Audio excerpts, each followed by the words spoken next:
আপনারা সবাই দেখতে পাচ্ছেন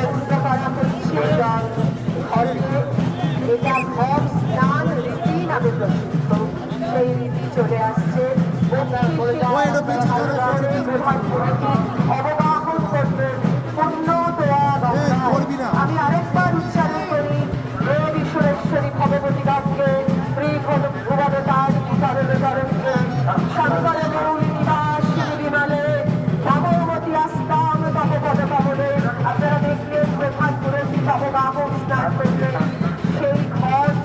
সেই ঘর পূর্ণ হলে পবিত্র বাঙ্গল।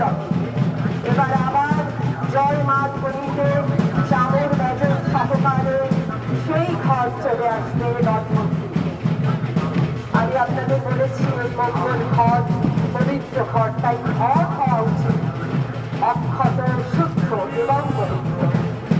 প্রধান পুরোহিত অবগাহন স্নান করছেন সেই ঘর দিয়ে।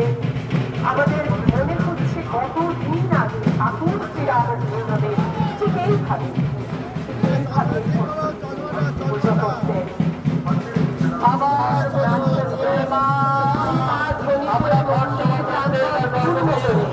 সেই পবিত্র গঙ্গদাস পূর্ণ সবাই